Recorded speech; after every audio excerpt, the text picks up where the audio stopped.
Mini Mumbai कहे जाने वाले इंदौर शहर ने बहुत कम समय में कई तमगे अपने नाम कर लिए हैं, चाहे वह शैक्षणिक क्षेत्र हो, विमानन क्षेत्र हो, रेलवे क्षेत्र हो, औद्योगिक क्षेत्र हो, व्यापारिक क्षेत्र हो।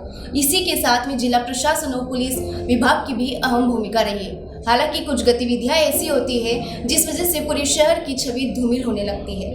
कुछ जो गतिविधियां हैं वह है आपराधिक गतिविधि, जिसे लेकर आज हम चर्चा करेंगे एएसपी मनीषा पाठक सोनी मैम से। तो मैम, सबसे पहले आपका इंदौर न्यूज़ स्टूडियो में स्वागत है। नमस्कार, धन्यवाद। मैम, सबसे पहले यही सवाल है कि इतनी जोखिम भरी फील्ड है, बट फिर भी आपने इसे चुना, क्या कारण रहा? देखिए, ज़िंदगी का मज़ा ही तब है जब कोई जोखिम हो साथ में। जी। स्मूथ लाइफ में स्मूथ चलते रहने में कोई मज़ा नहीं होता। जब हम स्मूथ रोड पर बहुत देर तक चले जाते हैं तो आपको लगता है कि थोड़ा शायद नींद आने लगती है। जी। और जब आपके रास्ते थोड़े उबड़ खाबड़ हों, अगल बगल कुछ दिखता रहे, तो आपको मज़ा आता है सफ़र में। तो यही है कि शायद ऊपर वाले ने हमको चुना, कोई ऐसा संयोग बना, माता पिता का आशीर्वाद रहा और इस जॉब में आ गए। मैं आपको काफ़ी लंबा समय हो गया है इस जॉब में, अभी तक क्या बड़े अचीवमेंट्स रहे आपके? मुझे मध्य प्रदेश पुलिस में 22 साल हो गए हैं और अचीवमेंट की बात कहूँ कि बहुत अच्छे से मेरा ये जॉब चला। जब जॉब में आए थे तो जैसा आप कह रहे हो कि जोखिम भरा जॉब है, तो एक अनजाना सा डर एक था साथ में मन में कि पता नहीं ये जॉब कितना अच्छे से हम कर पाएंगे। चूँकि परिवार में कोई पुलिस में नहीं था, कोई दूर दूर तक कोई रिश्तेदार भी नहीं था, तो एक संकोच का भाव लेकर के हम आए थे। पर समय के साथ हमने बहुत कुछ सीखा। जब मैं ट्रेनिंग में थी तो उस वक्त मैं सेकेंड ऑलराउंड बेस्ट रही 40 बैचमेट्स में, जिसमें 35 मेल थे। तो उनके बीच में मैंने सेकेंड ऑलराउंड बेस्ट का गृह मंत्री कप लिया। उसके बाद डिफरेंट पोस्टिंग्स में भी सब अच्छे रहे। सीनियर ऑफिसर्स का हमेशा सपोर्ट रहा, स्टाफ का हमेशा सपोर्ट रहा। फील्ड थी अदर देन ट्रेनिंग, तो उस प्लांटेशन के कारण भी उस यूनिट को ग्रीन हीरो का अवार्ड मिला, जो US consulate general in Mumbai ने दिया था। और उसमें अभिषेक बच्चन भी बहुत वेल नोन एक्टर है, वो उस प्रोग्राम में थे। और उन्होंने जब देखा और सुना कि पुलिस भी इस तरह से प्लांटेशन कर सकती है, तो वो बहुत अमेज्ड थे। और उसके कारण ट्रेनिंग को एक बहुत महत्व मध्य प्रदेश पुलिस में मिला। ये मैं समझती हूँ कि मेरे एक योगदान रहा। और उसके बाद फिर ये हेडक्वार्टर वाला चार्ज, ये अपने आप में ऐसा चार्ज है जो इंदौर जिले की डिफरेंट इकाइयों को जोड़ने वाला एक चार्ज होता है। तो यहाँ भी अपनी तरफ से बेस्ट हमने किया है। मैम, ट्रेनिंग काफ़ी टफ होती है जब शुरुआत होती है। इस बीच कहीं आपको कभी कुछ ऐसा लगा कि नहीं, मैं नहीं कर पाऊँगी, या फिर मतलब कैसे हौसला बढ़ा कि कई बार लोग गिव अप कर देते हैं बीच बीच में? जी, बिल्कुल सही कह रहे हैं कि ट्रेनिंग अपने आप में बहुत कठिन होती है। मैं एक स्पोर्ट्स पर्सन नहीं थी। मतलब आमतौर पे लोगों को लगता है कि पुलिस में तभी जा सकते हैं जब आप स्पोर्ट्स खेलते रहे हों, बहुत फिज़िकली फिट रहे हों, स्ट्रांग रहे हों। तो ऐसा कुछ नहीं था। जब मेरा सिलेक्शन हो गया और जब मैं सागर में हमारी ट्रेनिंग होती थी डीएसपीज़ की, तो हम वहाँ गए तो शुरू में आप यकीन नहीं मानेंगे, जैसा आप शायद फिल्मों में भी देखते होंगे कि हम लोग इतने ज़्यादा बॉडी एक हमारा होता था शुरुआत में कि अगर बैठे हैं तो बैठे ही रह जाते थे, खड़े होते नहीं बनता था। और अगर खड़े हैं तो फिर बैठने में भी ऐसे हाथ पैर के सारे पुर्जे हमारे ढीले हो जाते थे। और शुरुआती 1-1.5 महीना वहाँ बहुत टफ होता था। साधन और सुविधा की कमी भी होती थी। एक घर के एक निश्चित दायरे से निकल के एक टफ माहौल में जाना अचानक उस वक्त बहुत कठिन गुजरता है। पर हमारे जो टीचर्स थे वहाँ पर, और जो हमारे जो फ्रेंड्स थे, उनने अच्छा हौसला दिया। और फिर उसके बाद वो ट्रेनिंग कर ली हमने अच्छे से। तो वो शुरुआती दौर तो कठिन था निश्चित तौर पर। मैम, अगर आपराधिक गतिविधियों की अगर बात की जाए तो शहर में लगातार बढ़ती जा रही है, बट इससे लेकर पुलिस महकमा वो काफ़ी एक्टिव रहता है। बट उसके बाद भी कई जो चोर या फिर जो इस तरह की गतिविधियों को अंजाम देते हैं, उनके हौसले फिर भी बढ़ते ही जा रहे हैं।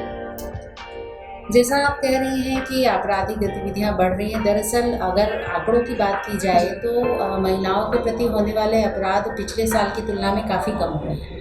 लगभग 25% की कमी है। जबकि आप अगर अपराध के बारे में बात जानते हो तो पॉपुलेशन के अकॉर्डिंग अपराध लगभग हर साल बढ़ता है। और 10% का अपराध बढ़ना एक नॉर्मल बात मानी जाती है। तो यहाँ बढ़ने की बजाय 25% की कमी है इंदौर ज़िले की अगर बात करें। बट मैम अगर देखा जाए तो जो बलात्कार की जो केसेस हैं वो दिन पर दिन बढ़ते जा रहे हैं और इंदौर क्षेत्र में भी अब ये काफ़ी बढ़ रहे हैं पहले से। नहीं, ऐसा लग रहा है क्योंकि आंकड़े तो बता रहे हैं कि अपराध कम हुए हैं और ऐसा कोई भी अपराध नहीं होता जिसमें कि महिला रिपोर्ट करने आए और कायमी ना हो। क्योंकि यदि कायमी कभी ऐसी बात आती है तो फरियादी के लिए बहुत सारे चैनल्स भी हैं।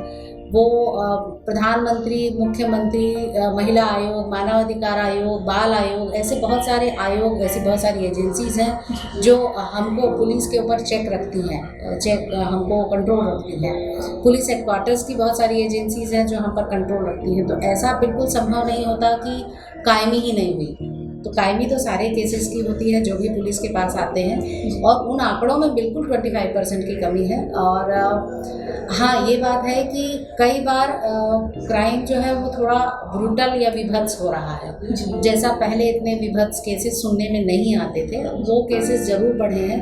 और इसके पीछे चूँकि ये क्राइम बहुत आप देखिए, अगर दुष्कर्म वाले मामलों में बात करें तो 98% मामले किसी नोन के द्वारा किए जाते हैं, कोई परिचित होता है। तो यदि हम अपने परिचित और आसपास के लोगों को ही आइडेंटिफाई नहीं कर पा रहे हैं तो हम पुलिस से ऐसा कैसे उम्मीद कर पाते हैं कि वो हमारे अड़ोस पड़ोस को, घर को जाने। तो उसके लिए थोड़ा सा हम अवेयरनेस का प्रयास करते हैं कि लोग खुद ही अवेयर हों अपनी सेफ्टी को लेके, क्योंकि कई ये जो दुष्कर्म वाला क्राइम है ये व्यक्ति के दिमाग में पल रहा होता है। ये फिजिकली मानसिकता रहती है उनकी, मतलब आपको काफ़ी समय हो गया है तो कुछ समझ में आपको आया होगा कि क्या मानसिकता रहती है जिस तरीके से वो इतना इस तरह के अपराध कर रहे हैं। इसको जो हम समझ पाते हैं उसमें एक तो नशे का बड़ा इसमें प्रभाव होता है।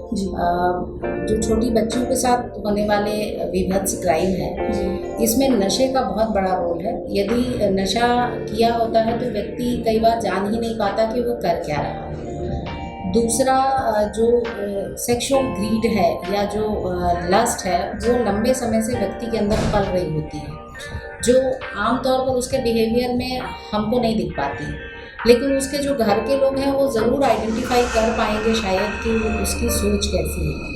और ऐसे में हमको ये देखना होगा कि जो क्राइम का शिकार होता है या होती है वो बहुत सॉफ्ट टारगेट को चुनता है क्रिमिनल। जो जितना सॉफ्ट टारगेट होता है वो उसके लिए उतना इजीली अप्रोचेबल होता है।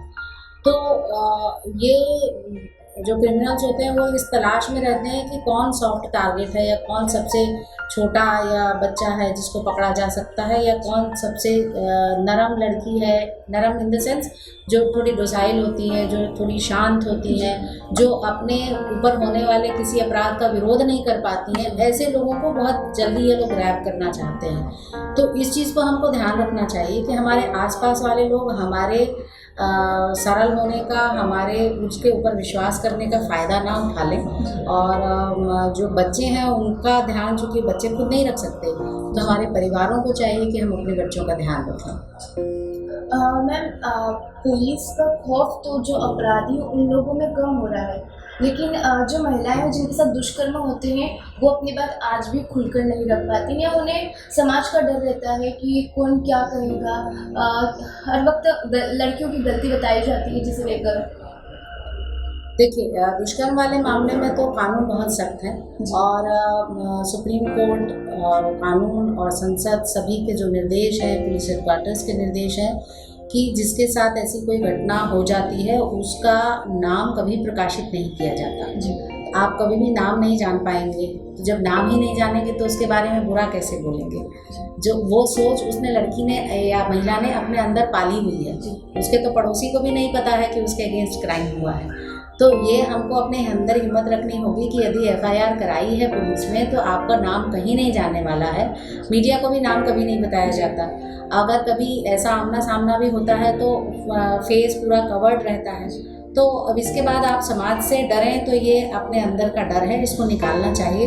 और इससे पुलिस में भी हम लोग हमारे पूरी फाइल्स में हम कहीं भी नाम उसका डिस्क्लोज़ नहीं करते। उसके बाद हम जो पीड़िता होती है उसके विधिक सहायता के लिए भी प्रावधान है उसके पीड़ित प्रतिकर के लिए भी प्रावधान है कि यदि उसको इलाज कराना है तो वो फ्री ऑफ कॉस्ट इलाज होता है। यदि उसको आगे उसका कोई अर्निंग का सोर्स नहीं है तो उसको राहत राशि भी दी जाती है। विटनेस जो है उस केस के, उनके प्रोटेक्शन की भी स्कीम्स हैं। तो वो सारा हम लोग प्लान करते हैं और हम बेस्ट एफर्ट्स करते हैं। उसके बाद जो गवाह होते हैं, जो भी उसके विटनेस हैं, उन सबको भी पूरा प्रोटेक्शन मिलता है कि वो किसी भी तरह से किसी प्रलोभन में आकर के या किसी दबाव में आकर के उस केस को बदलने ना पाए। मैम, वही अगर दूसरी आपराधिक गतिविधि जो चोरी चकारी हुई, डकैती हुई, तो इस तरह के अपराध क्यों बढ़ रहे हैं? क्या रोजगार की कमी है इस वजह से या और कोई अन्य वजह? इसको ऐसे समझा जा सकता है कि पॉपुलेशन बहुत तेज़ी से बढ़ रही है और जब पॉपुलेशन बढ़ती है तो रिसोर्सेज कम पड़ते हैं निश्चित तौर पर, और इसके कारण जो पुलिस फोर्स है उसकी भी सीमा हो जाती है। जो अभी अगर इंदौर की बात करें तो इंदौर में प्रति 1000 पब्लिक पर्सन पर एक पुलिस पर्सन है। तो 1000 पर एक है, और जब पॉपुलेशन बढ़ती जाती है तो धीरे धीरे वो जो रेशियो है वो और बिगड़ता चला जाता है, तो पुलिस की अप्रोच भी कम हो जाती है। ऐसे में चोरी या डकैती या जो इस तरह के क्राइम है, जो प्रॉपर्टी ऑफेंसेस है, उसके लिए भी हम उम्मीद करते हैं और हम इस बात को प्रमोट भी करते हैं कि लोग अपनी सेफ्टी भी ध्यान दें, क्योंकि हर जगह पुलिस वाला व्यक्ति पहुंच ही नहीं सकता। हाँ, अगर हमने सीसीटीवी कैमरास लगवाए हैं, अगर हमने कुछ सिक्योरिटी गैजेट्स रखे हैं, तो निश्चित तौर पर हम अपनी सिक्योरिटी को मेंटेन कर पाएंगे। और उसके कारण जो चोर हैं या जो डकैत हैं वो भागने में भी असफल होते हैं, भाग नहीं पाते हैं, या अगर उन्होंने कोई क्राइम किया है तो सीसीटीवी के जरिए हमको एक पुख्ता सबूत उनके अगेंस्ट मिलता है। तो जब पुख्ता सबूत होते हैं तो सज़ा भी तगड़ी हो सकती है, और सज़ा होने के बाद फिर अपराध नहीं हो पाता। तो अगर हमारे पास एविडेंसेस अच्छे आएंगे तो निश्चित तौर पे पुलिस उसको ज़्यादा अच्छे से इन्वेस्टिगेट करके कोर्ट में केस को पुटअप कर सकती है, और तब जब सज़ाएं मिलती हैं तो फिर निश्चित तौर पर अपराध कम होते हैं। तो इसके लिए भी हम सबको अवेयर रहने की ज़रूरत है, और पुलिस अपनी तरफ से बेस्ट एफर्ट्स करती है इन्वेस्टिगेशन में। पर कई बार ऐसी परिस्थितियां होती हैं कि एविडेंस नष्ट हो गए जब तक पुलिस पहुंची तब तक, तो वो एक बहुत इंपॉर्टेंट टूल होते हैं जो नहीं बिगड़ने चाहिए। सरकार के द्वारा महिलाओं के लिए कई तरह की स्कीम चलाई जाती है, कई तरह की योजनाएं लागू की जाती हैं, लेकिन अब पुलिस महकमे की तरफ से किस तरह के एफर्ट्स लगाए जा सकते हैं कि इस पर जल्द से जल्द रोक लगाई जा सके? देखिए, महिलाओं के लिए मध्य प्रदेश शासन और पुलिस दोनों ही बहुत संवेदनशील हैं, और उनके प्रति होने वाले किसी भी अपराध को लेकर के हमारी निरंतर संवेदनशीलता का और उसके संबंध में कैपेसिटी बिल्डिंग का प्रशिक्षण भी पुलिस का रेगुलर होता है। और इसमें जैसा अभी मैंने आपको बताया कि महिला संबंधी अपराधों में उसकी नाम की गोपनीयता रखनी है, वो बहुत महत्वपूर्ण है। उसकी इन्वेस्टिगेशन भी बहुत संवेदनशीलता के साथ और बहुत जिम्मेदारी के साथ की जाती है। इसकी एफआईआर और उसके जो बयान है, जो महिला के बयान है, उसकी वीडियोग्राफी होती है। उसकी एफआईआर और उसके बयान जो किसी लेडी सब इंस्पेक्टर के द्वारा ही लिए जाते हैं, तो उसमें एक तो संवेदनशीलता भी रहती है, और महिला अपनी बात खुल करके बिना किसी डर के अच्छे से बोल पाती है। और उसका न्यायालय में भी कथन कराया जाता है, ताकि अगर कभी दबाव में उसको ऐसे बदलने की नौबत ना आने पाए, और न्यायालय का सपोर्ट उसको शुरू से ही मिल जाता है। ये तो जो कानूनी व्यवस्था है वो है। इसके अलावा पुलिस मुख्यालय के निर्देश पर और आईजी इंदौर के मार्गदर्शन में हर थाने में महिला डेस्क बनाई गई है, जिसमें कोई भी महिला आकर के अपनी समस्या को बता सकती है। उसके अलावा वन स्टॉप सेंटर भी जो इंदौर में चलता है वो महिला बाल विकास विभाग चलाता है, लेकिन पुलिस का उसमें निरंतर समन्वय रहता है और पूरा सहयोग हम उसमें प्रदान करते हैं। महिला डेस्क के साथ में जुड़ी हुई है हमारे सिविलियंस की शक्ति समितियाँ। जैसा आमतौर पे लोगों को लगता है कि हर महिला तो थाने नहीं जा सकती, थाने जाने में संकोच करती है, या उसको कई बार पता ही नहीं होता कि ये उसके साथ क्राइम हो रहा है, या कई चीज़ें ऐसी हैं कि जो एग्जैक्टली क्राइम है नहीं है किसी को नहीं पता है। कई बार महिला सोचती है कि मैं ये थाने में लेके जाऊंगी, मेरा तो घर बिखर जाएगा, मैं कहाँ रहूँगी कल से, मेरा आय का कोई साधन नहीं है। ऐसी कंडीशन में उसको शक्ति समिति के साथ में वो कनेक्ट कर सकती है। शक्ति समितियाँ क्षेत्रीय मोहल्लों में जाकर के, कॉलोनीज़ में जाकर के अवेयरनेस प्रोग्राम्स भी चलाती हैं। तो इससे महिला या जो बच्चे हैं उस एरिया के, वो इनके साथ में ज़्यादा सहज होकर बात कर पाते हैं, क्योंकि वो उनके एरिया के ही लोग रहते हैं। उससे वो थाने और पब्लिक के बीच में एक ब्रिज के जैसे काम करते हैं। तो ये प्रयास इंदौर पुलिस कर रही है लगातार। और इसके अलावा क्राइम वॉच करके हमारा एक हेल्पलाइन है जिसमें जो साइबर वर्ल्ड में होने वाली प्रॉब्लम्स हैं उनको शेयर कर सकती हैं। वी केयर फॉर यू एक हमारा हेल्पलाइन है जिसमें फ़ोन या फेसबुक के ज़रिए जो लड़कियों को धमकी दी जाती है या उनके साथ अभद्र कोई हरकत होती है तो उस पर वो रिपोर्ट की जा कर सकती हैं वहाँ पर। हमारे मोबाइल एप्लीकेशंस हैं सिटीजन कॉप और MP ई-कॉप, इस पर भी डायरेक्ट शिकायत दर्ज की जा सकती है। इंदौर पुलिस की वेबसाइट पर डायरेक्ट शिकायत दर्ज की जा सकती है। तो ऐसी बहुत सारी एजेंसीज एक साथ हम इंदौर में चला रहे हैं जिसके ज़रिए महिलाओं और बच्चों के प्रति होने वाले अपराधों को नियंत्रित किया जा सके और उनके मन में ये साहस लाया जा सके कि रिपोर्ट करने से बचना नहीं है, रिपोर्ट करें, पुलिस आपके साथ है और समाज आपके साथ है और प्रशासन आपके साथ है। तो धन्यवाद मैम अधिक जानकारी देने के लिए। तो ये थे हमारे साथ ASP मनीषा पाठक सोनी जी जिन्होंने इस तरीके से जानकारी दी है कि महिलाएं डरे नहीं और समाज जन भी जागरूक रहे। मैं सुबी भटियोरा, इंदौर न्यूज़ टुडे।